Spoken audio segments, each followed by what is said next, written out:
Que ton Esprit Saint nous guide dans ce temps de méditation, méditation de ta parole, L'étudiant ne doit pas. méditation, Aucun enseignant ne méditation de notre relation avec toi à travers le jeûne et la prière. Nous invoquons ton Esprit Saint de nous guider dans ce instant de donner, de recevoir, qui nous éclaire et qui nous aide tout simplement à nous approcher plus de toi. Nous te le demandons par Jésus le Christ, notre Seigneur. Amen. Au nom du Père, du Fils et du Saint-Esprit. Bienvenue à tous ceux et toutes celles qui nous reçoivent. Moi, c'est le Père Jean Méglé. Et aujourd'hui, nous commençons la série de méditation du temps du carême. Chaque samedi, si le Seigneur le permet, et avec nos petites vies, chaque samedi soir, à telle heure, 21 heures, du Cameroun, de la France, de l'Italie, et 20 heures en temps universel, nous aurons un père ou un expert dans un domaine particulier pour nous aider à approfondir le pourquoi du carême.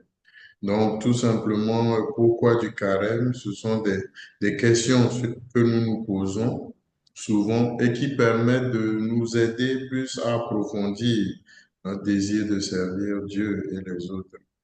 Aujourd'hui, le pourquoi, c'est tout simplement pourquoi faut-il jeûner et prier? Pourquoi faut-il jeûner et prier? Et donc, sera présenté par le Père Jean-Baptiste Labadé. Le Père Jean-Baptiste Labadé est prêtre du clergé diocésain de Lomé. Il est togolais. Il a été ordonné en 2013. Après avoir servi 5 ans à Lomé comme vicaire de paroisse et formateur au petit séminaire, depuis 2019, il est en mission Fidei Donum dans le diocèse de Vannes, Morbihan, en Bretagne, en France. Donc, il est actuellement curé de l'ensemble paroissial de Paillac. Donc, nous allons donner tout simplement la parole au Père Jean-Baptiste, qui a une trentaine de minutes pour nous illuminer sur cette question de pourquoi faut-il jeûner et prier. Merci. Merci, Père Jean. C'est ton honneur énorme que tu me fais en me plaçant comme celui qui ouvre cette série d'entretiens en ligne afin de nous fortifier, de nourrir notre foi, d'approfondir notre foi catholique.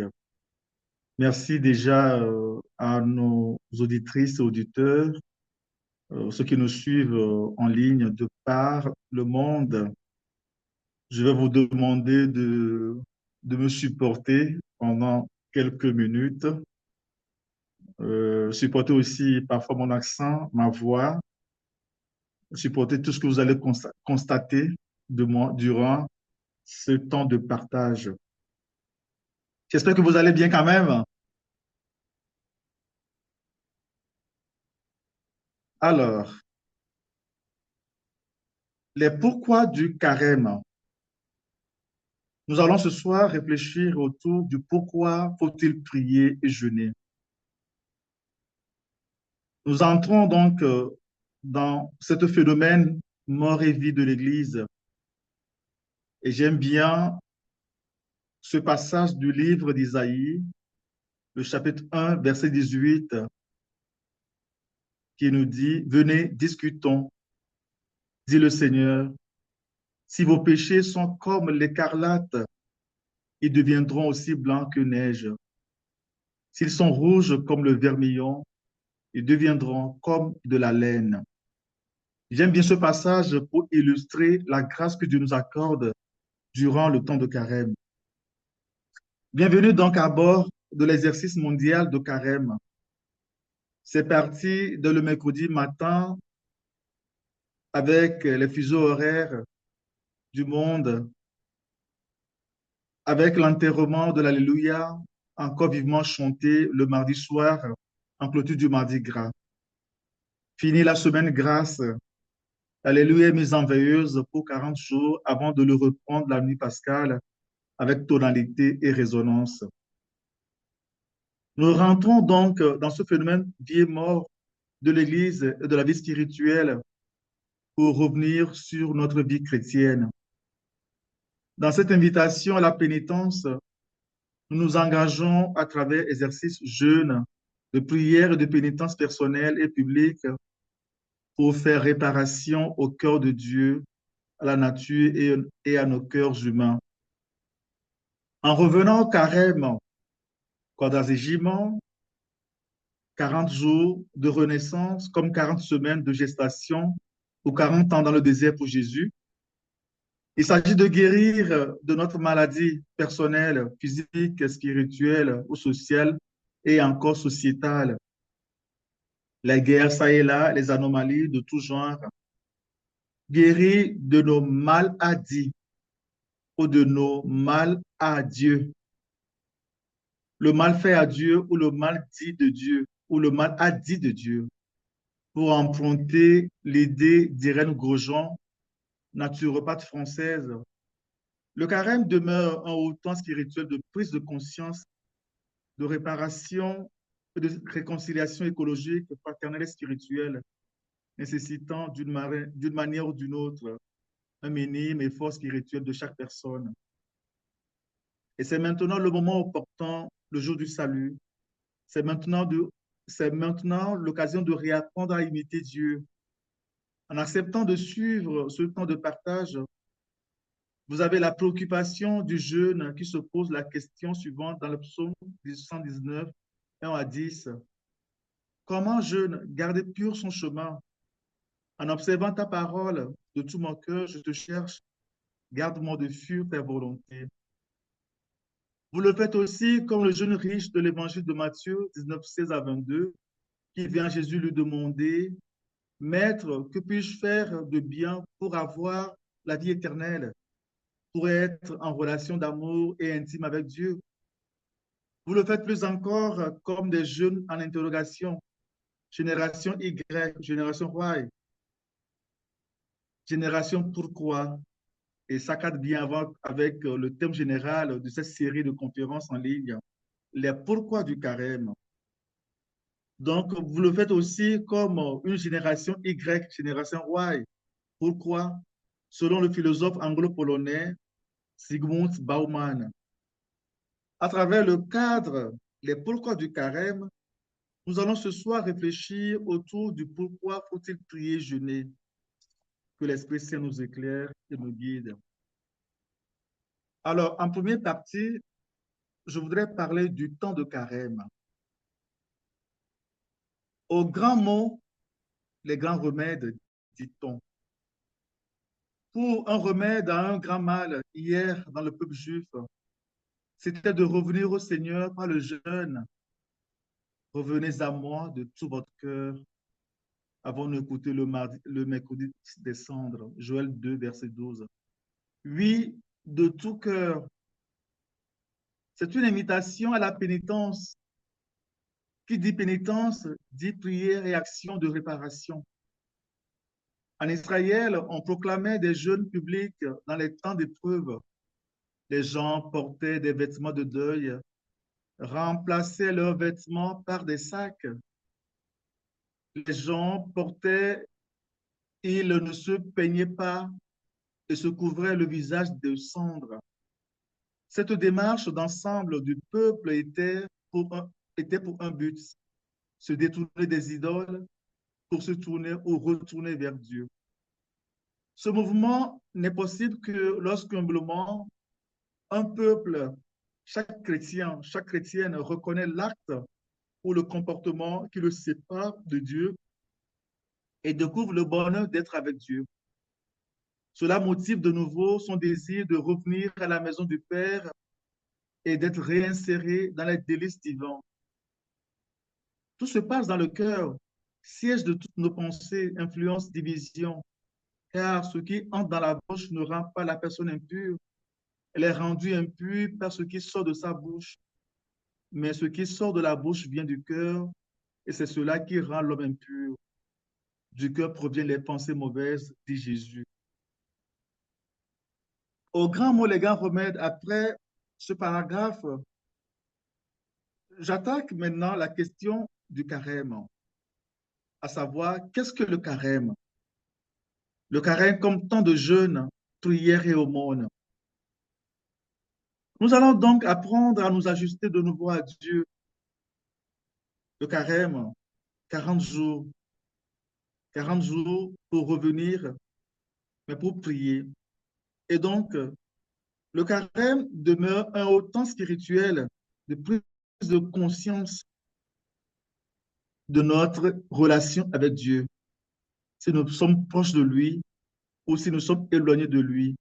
Mais surtout pour revenir à lui, pour encore grandir avec lui, demeurer sous l'arbre de la vie. Et puisque pour commencer le carême, nous prenons les cendres, je me pose la question de savoir pourquoi les cendres. Comme nous venions de l'entendre dans le paragraphe au grand mot, les grands remèdes, les cendres représentent une expression d'auto-humiliation devant la sainteté de Dieu que nos pères dans la foi ont trouvé pour manifester leur misère sincère, leur besoin de pardon et leur désir de conversion envers Dieu. Alors, pourquoi prendre les cendres? Un rapprochement pourrait aider. Si recevoir l'Eucharistie, c'est adhérer à la vérité de la parole de Dieu et s'engager à sa réalisation dans notre vie humaine, personnelle et sociale. Prendre les cendres, c'est s'engager à rentrer dans le mouvement de l'appel de conversion que Dieu nous lance par l'Église. Convertissez-vous et croyez à la bonne nouvelle, où tu es poussière et tu retourneras en poussière. C'est s'engager à se convertir sur un point de notre vie qui nous éloigne.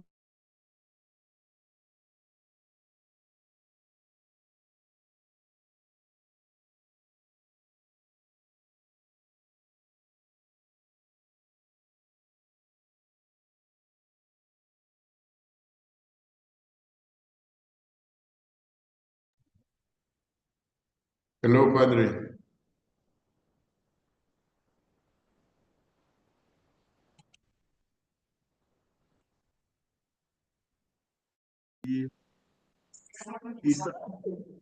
Il s'agit d'imiter la discrétion de Dieu.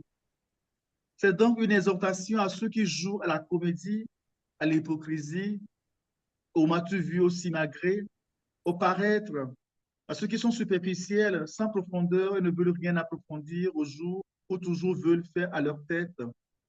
Ce ne sont là que des maladies spirituelles.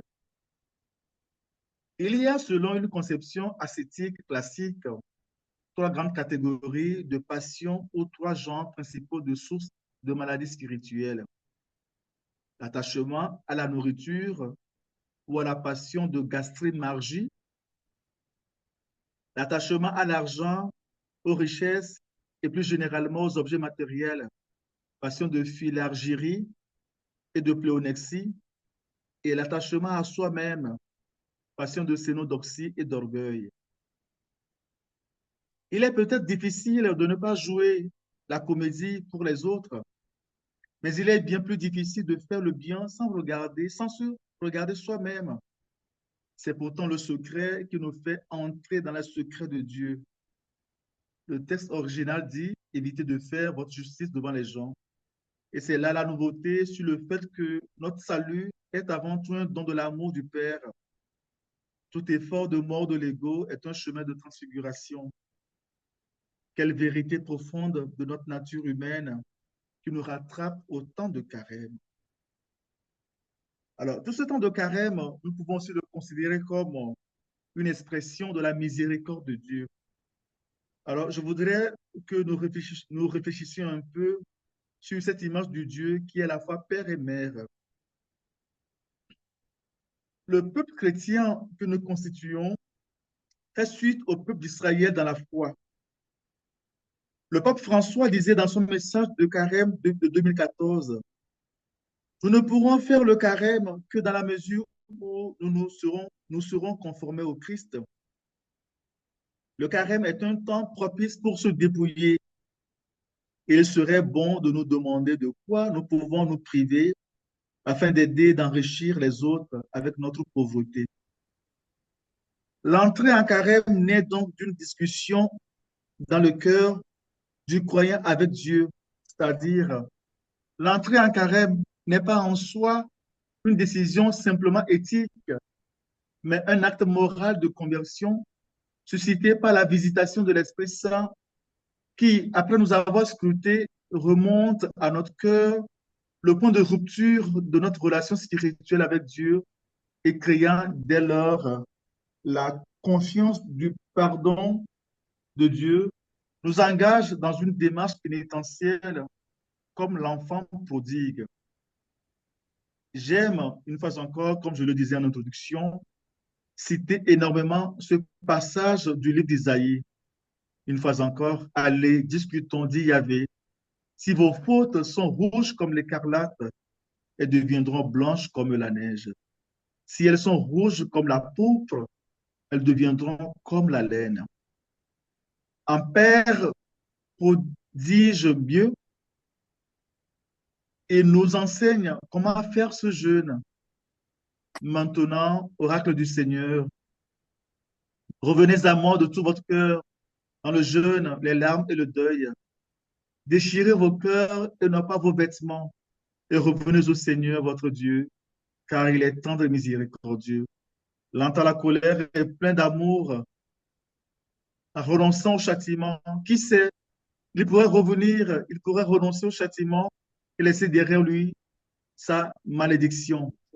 Alors, vous pourrez présenter offrande et Et je libation. suis d'accord, en anglais, j'avais l'impression d'avoir plus accès à ton terme. Prenons alors les beaucoup en cendres, anglais. nous aussi, C'est vrai que je me retrouve plus en anglais et que... engagement Ah extérieur ouais? public. Bon, je fais bien en français aussi. Essaie de revenir Mais en au anglais, si Seigneur. j'ai adoré ça. Et... Je me permets à la suite de me poser une question. Prendre les cendres, est-ce une simple habitude? Non, loin de là. C'est une occasion de grâce, un moment favorable de se restituer par rapport à Dieu et à la vie spirituelle. Prendre les cendres suppose aussi découvrir en soi le point de ma vie qui m'éloigne de Dieu et que l'Esprit Saint suscite en moi de changer.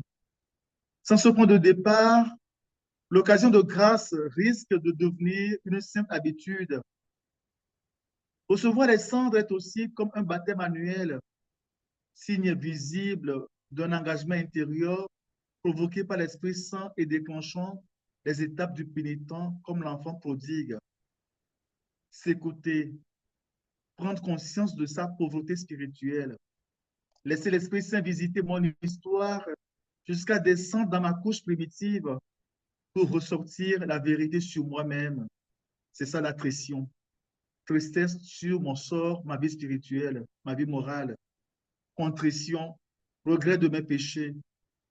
Se lever pour aller au Père comme l'enfant prodigue et faire son aveu, la confession. Recevoir l'absolution, faire sa pénitence, acte de réparation et obtenir la satisfaction, la joie d'être soulagé, pardonné. Le passage suivant du prophète Isaïe nous est très symbolique. Écoutez la parole du Seigneur, vous qui êtes pareils au chef de Sodome. Prêtez l'oreille à l'enseignement de notre Dieu, vous, peuple de Gomorrhe. Lavez-vous, purifiez-vous, ôtez de ma vie vos actions mauvaises. Cessez de faire le mal, apprenez à faire le bien. Recherchez le droit, mettez au pas le presseur, rendez justice à l'orphelin, défendez la cause de la veuve. Après tout ce développement sur le carême comme cadre du jeûne, de la prière, de la pénitence, Je voudrais aborder la deuxième partie de ma présentation qui sera plus centrée sur le jeûne comme une activité du carême, des 40 jours. Durant le carême, les chrétiens sont invités à jeûner afin de mieux retourner plus leur attention vers Dieu. Souvent synonyme de privation de nourriture, le jeûne implique davantage que la seule restriction alimentaire se mue en véritable cheminement spirituel. Mais quel est le sens du jeûne chrétien? Comment jeûner pendant les 40 jours du carême? Qu'est-ce que le jeûne? De nos jours, le jeûne est tendance, véritable outil de résistance contre les excès du consumérisme. Il a le vent en poupe et en particulier chez les personnes a priori non religieuses. Néanmoins, le jeûne est une pratique millénaire bien connue des religions du monde. On la trouve dans la religion abrahamique que nous connaissons très bien, mais également dans la religion et voies de sagesse orientale telles que l'hindouisme et le bouddhisme. Un peu d'étymologie, du latin yeyenus, qui est à jeun, qui a ensuite donné déjeuner, dis yeyunare, et dîner, dis junare. Le jeûne renvoie à une privation volontaire de nourriture pendant un temps donné. Dans toutes les religions, la pratique du jeûne révèle d'une volonté de se purifier à la fois physiquement et mentalement, de faire pénitence et de se préparer à certains rites religieux. Les trois piliers du carême chrétien qui découlent de la parole, de la tradition, de la foi sont les suivants: prière, jeûne et aumône. Tandis que la prière vise à se reconnecter avec Dieu, le jeûne, pour sa part, contribue à refaire ou à guérir notre corps humain et le monde est tourné vers le frère en précarité. Nous voyons que le temps de carême, 40 jours comme 40 semaines de gestation, pas encore, est une période symbolique de réparation et de régénération du cosmos par ces exercices spirituels. À cet effet, la première lecture que nous proposa l'Église hier est fort illustrative, symbolique et intemporelle. Dans un contexte politique, économique, social et religieux concret, Dieu, par son prophète, rappelle sans détour le jeûne qu'il aime et qui lui plaît. Cette approche doit forcément nous interpeller et nous resituer dans notre effort de carême. Chacun de nous est invité à se demander si sa compréhension, sa pratique des exercices spirituels du carême rencontre réellement la logique ou la volonté de Dieu. Autrement, personne ne fera le carême seulement à sa manière, mais devra recevoir dans son style le jeûne que Dieu veut.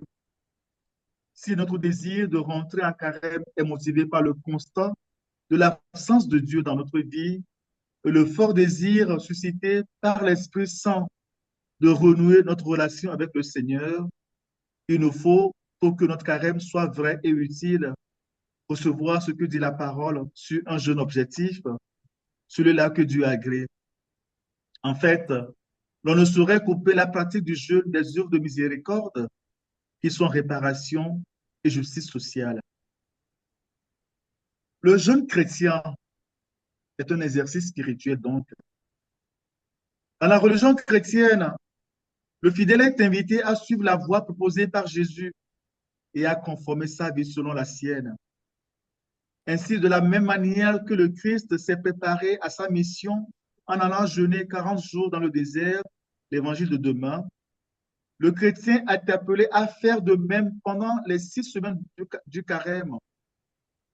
Du grec askéo, faire de l'exercice, le jeûne est une forme d'ascèse, une discipline intérieure et corporelle qui invite à faire de la place pour mieux accueillir Dieu et dans la prière.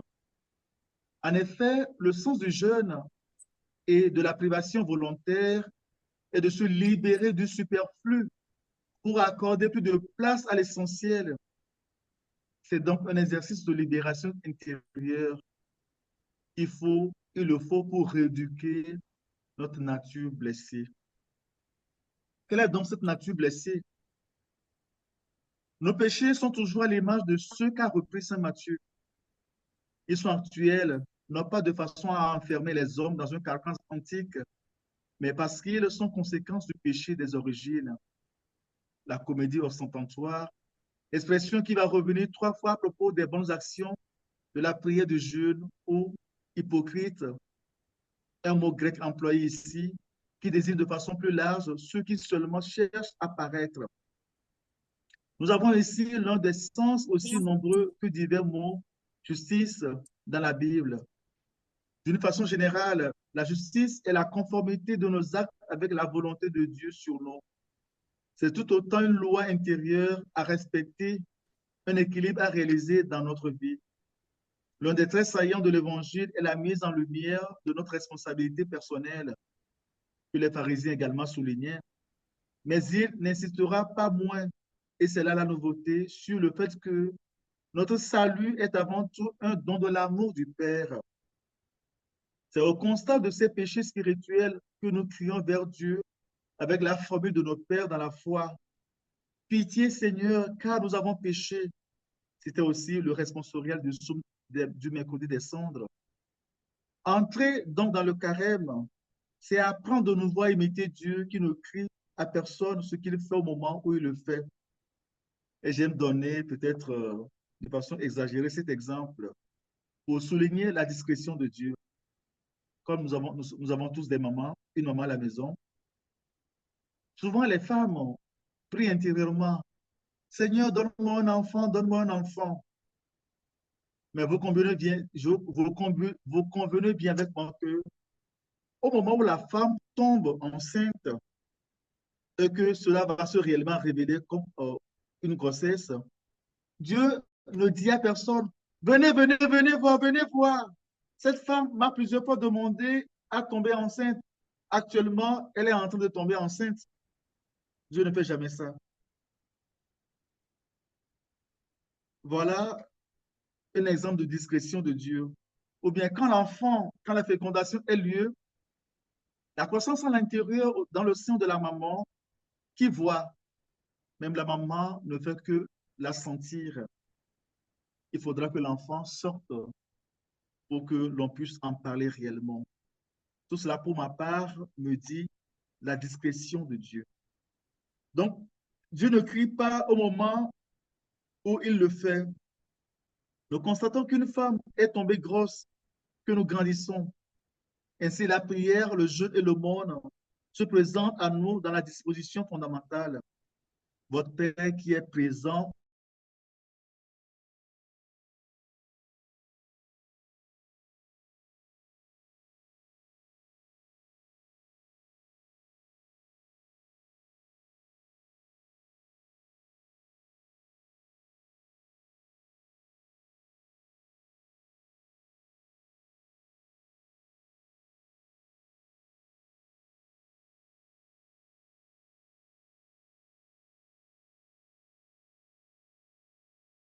au début du christianisme, il était recommandé de jeûner tous les mercredis et vendredis de l'année. Ce jeûne hebdomadaire imitait la tradition juive qui imposait aux Hébreux de jeûner chaque lundi et jeudi. En choisissant leur propre jour de pénitence, les chrétiens ont pu se différencier d'abord de ces racines juives, tout en rappelant rituellement les symboliques de la passion. En effet, le mercredi commémorait la dénonciation de Jésus par Judas et le vendredi la crucifixion du Christ. Au IIIe siècle, le carême se déroulait durant la dernière semaine avant Pâques, puis il a été étendu le siècle suivant à une période de 40 jours en souvenir du séjour de Jésus au désert, l'évangile de demain. Enfin, c'est au Ve siècle qu'il a revêtu son caractère institutionnel et qu'il a été fixé à 6 semaines. Au fil des siècles, la pratique du jeûne a été adaptée aux besoins de l'époque et a progressivement décliné.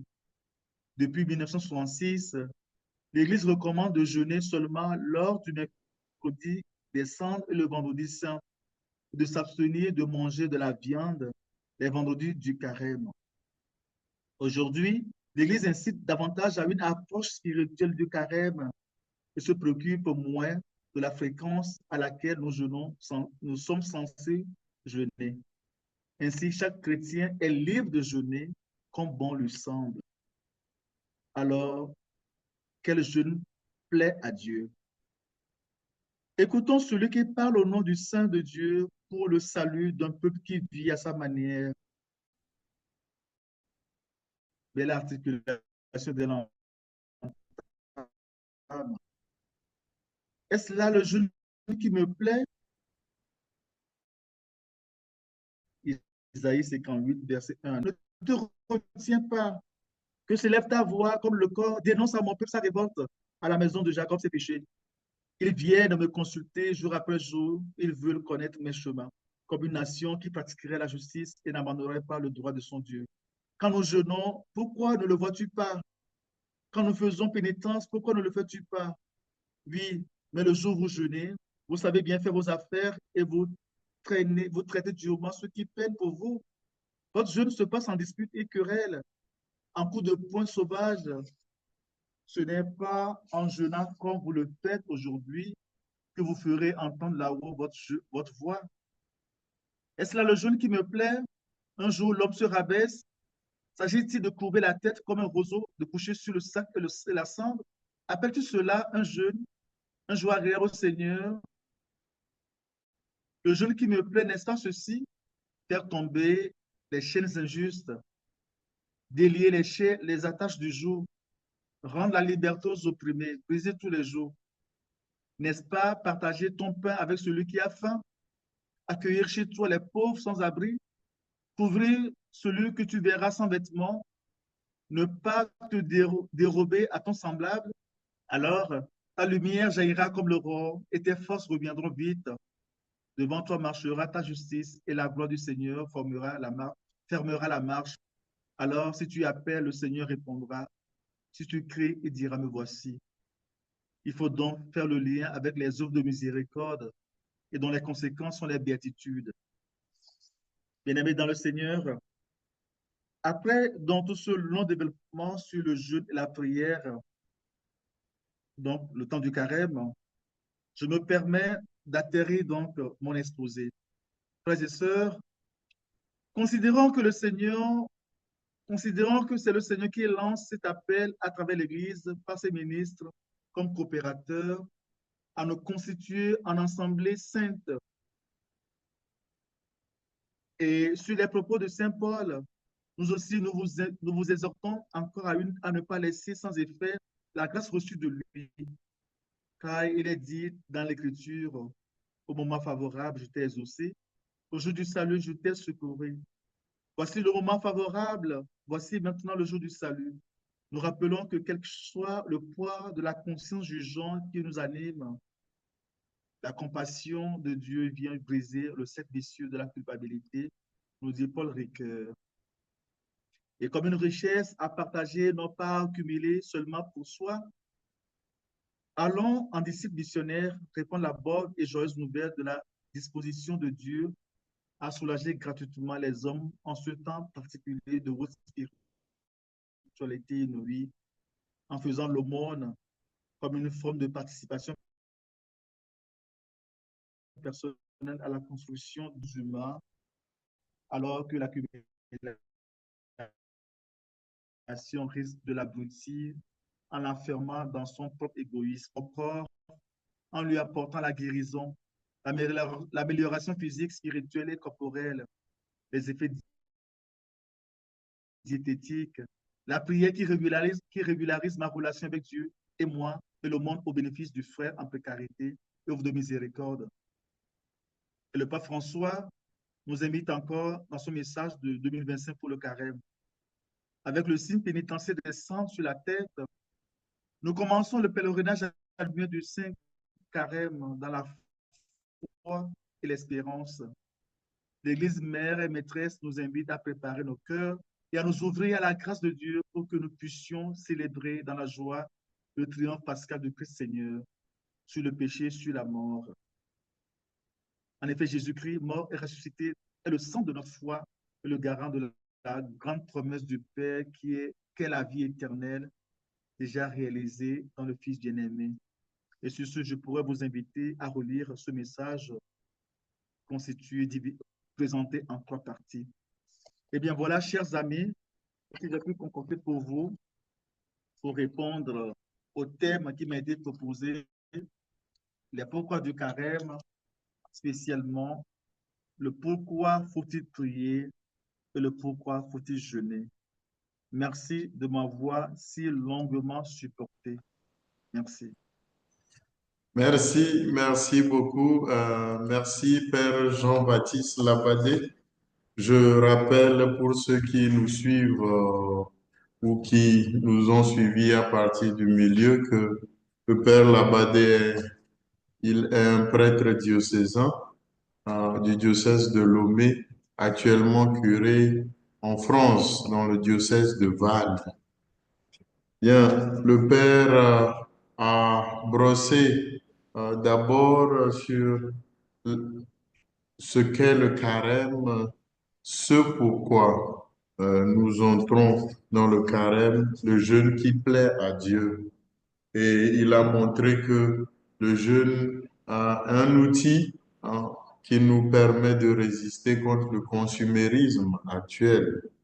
Il a aussi insisté sur la phase historique du jeûne. Le jeûne qui était avant chez les Hébreux, était le lundi et le jeudi, et les chrétiens se sont distingués de ce jeûne-là en jeûnant les vendredis et avec toute la symbolique même de la Passion. Et que depuis le IIIe siècle, c'est-à-dire autour de la mort du Christ, le carême était quelques jours avant Pâques. Et après, c'est succédé 40 jours avant Pâques dans le but de suivre cette symbolique des 40 ans, des 40 jours du Christ dans le désert.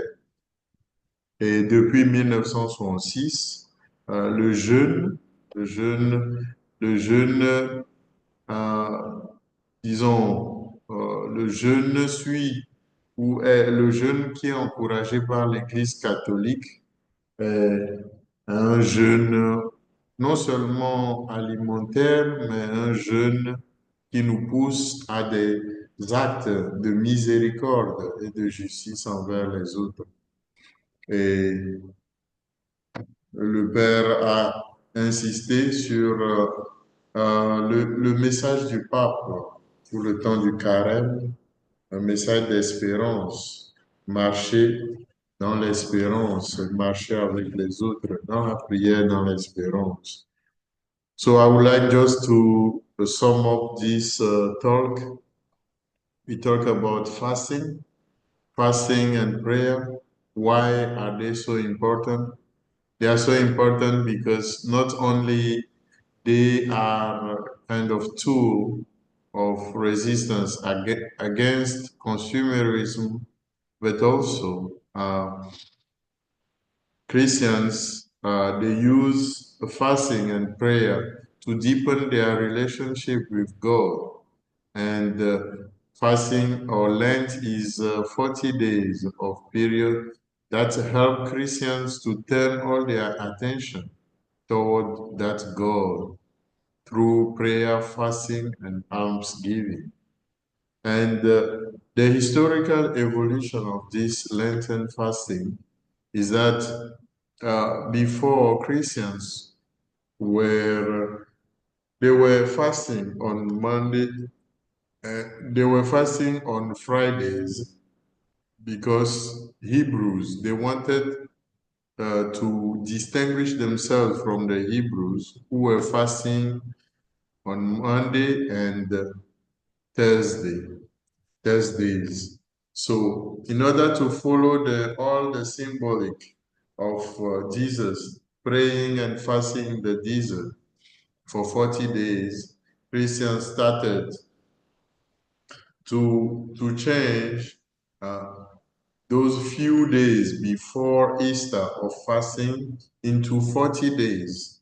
So in 1966 already, fasting and prayer the church encourage fasting and prayer and fast in ways that really please God by combining the real fasting from food with acts of mercy and justice towards others.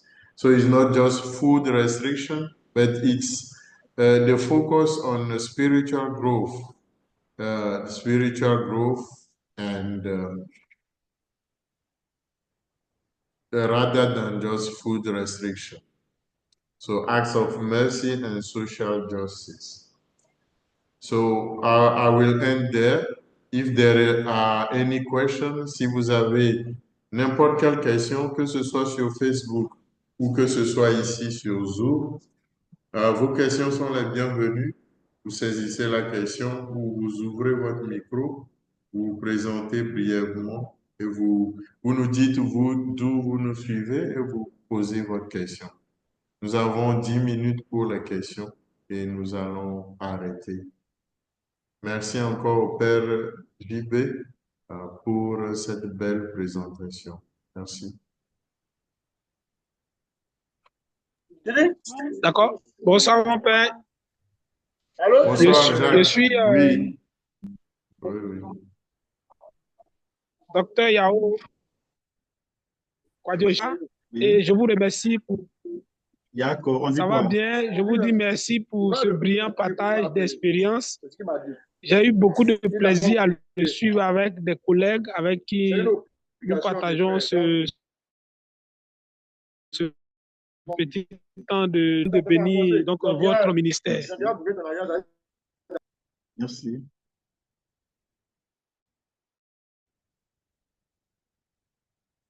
Allô? Allô? Père Jean? Père Jean? Père Jean?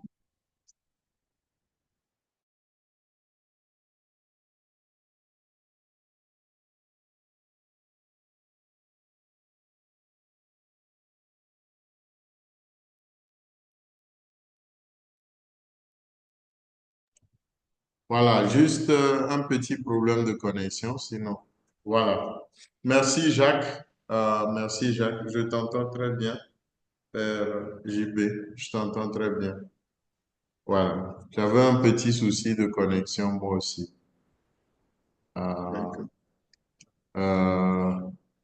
Donc, merci au frère Jacques depuis Abidjan. Merci pour l'attention.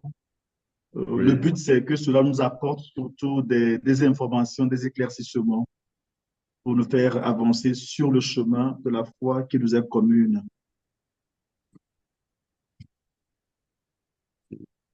Bien, ma question pour le Père. Bon, j'ai pas de... attendez, je vais voir s'il y a des questions sur Facebook. Non, sinon, ma question pour le Père. Que pensez-vous, une personne qui passe son carême sans trop prier et se focalise seulement que sur la nourriture? Que direz-vous à cette personne? Par expérience, j'ai compris que la vie spirituelle est une question de temps. Le temps que chacun prenne conscience de ses enjeux, c'est-à-dire que le temps que chacun arrive à une maturité. Nous avons dit que le temps de carême est axé sur trois piliers, à savoir le jeûne, la prière et l'aumône. Peut-être que la personne qui axe son carême sur le repas, c'est-à-dire en diminuant, n'est-ce pas, si j'ai bien compris, en diminuant sa ration alimentaire ordinaire. Si j'ai bien compris ta question, c'est ça, je pense? Oui, oui, la Voilà. personne se Donc, peut-être que focalise que sur la nourriture, pas sur... C'est-à-dire diminuer son repas Oui, qu'à l'ordinaire, n'est-ce pas? oui, mais aucun effort au niveau de la prière.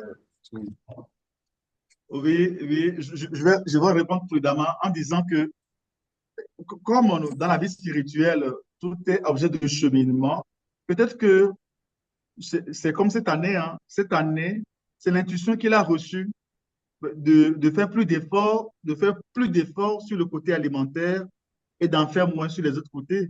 L'année prochaine, pourquoi pas, l'esprit suscitera aussi l'effort autrement et progressivement. Peut-être que l'année prochaine, il sera plus conscient de faire les deux.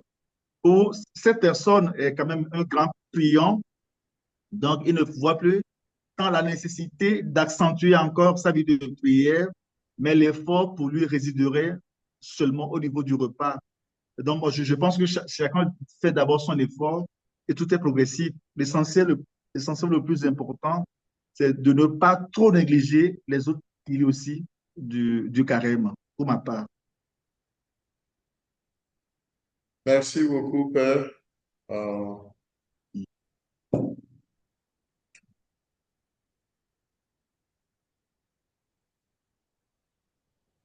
Bien, je crois que nous allons arrêter là. Euh, Nous sommes presque à la fin de ce temps de partage, de méditation. Euh, Merci au Père Jean-Baptiste Labadé depuis le diocèse de Vannes en France. Nous ont suivi des personnes venant du monde entier, du Cameroun, du Togo, du Malawi, de l'Italie, de la Pologne, de la Côte d'Ivoire, du, bon, du Kenya, voilà, un peu partout du monde entier. Nous remercions toutes ces personnes. Vous pouvez partager euh, ces- cette vidéo sur Facebook. Vous avez les vidéos sur Facebook. Ça sortira aussi sur YouTube. Et bon, bien de choses, tout en annonçant la prochaine méditation, même jour, même jour, samedi, même heure, 21 heures du Cameroun, de la France, 20 heures du Togo. Et ce sera sur le silence. Pourquoi faut-il faire silence? Voilà. Pourquoi faut-il faire silence durant le temps de carême? Voilà. Et donc, cette conférence sera animée par... non, c'est pas sur le silence, excusez-moi. Plutôt sur la colère. Pourquoi, pourquoi doit-on diminuer sa colère? Pourquoi éviter d'être en colère? Et donc, nous parlerons de la colère, de comment gérer sa colère pendant le temps de carême, puisque beaucoup d'entre nous euh, sont confrontés à cette colère-là. Donc, pourquoi doit-on réduire notre colère? Et on devient un peu plus concret encore. Voilà. Donc, ce sera animé par une psychologue depuis le Togo, Madame Aimée Améblé. Et nous l'aurons samedi prochain. Alors, donc, n'hésitez pas à faire passer le mot et à nous revoir la fois prochaine. Merci encore au Père Labadé.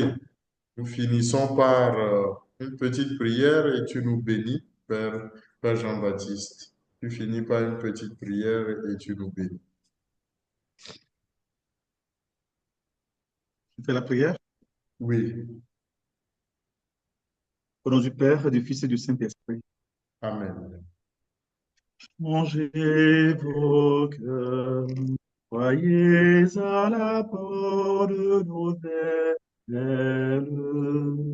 changez de vie, croyez que Dieu vous aime. Seigneur notre Dieu, nous te bénissons, nous t'adorons, nous te glorifions pour ce temps de partage que tu viens de nous accorder. Nous te rendons grâce pour tout ce que nous avons écouté par l'Esprit Saint. Chacun de nous prendra ce qu'il pourra garder et cela l'aidera dans ce cheminement de carême qui nous aidera à grandir, à réussir le combat spirituel comme tu nous le présentes demain dans l'Évangile. Fortifie-nous, sois avec nous, marche avec nous durant ces 40 jours et que nous puissions le faire, le vivre en accueillant, en recueillant beaucoup de fruits, des fruits pour notre vie. Nous te le demandons par Jésus, le Christ, notre Seigneur. Amen. Le Seigneur soit avec vous. Et avec votre esprit. Que Dieu Tout-Puissant vous bénisse et vous garde, le Père, le Fils et le Saint-Esprit. Amen. Merci beaucoup. Christ, bonne nuit, bonne semaine. Nous rendons grâce à Dieu. Merci à Sylvia, merci à la sœur Marie-Claire, au docteur Jacques depuis la Côte d'Ivoire. Merci à Sam, merci Alex. Que Dieu vous bénisse. Merci et à la prochaine. Bye bye.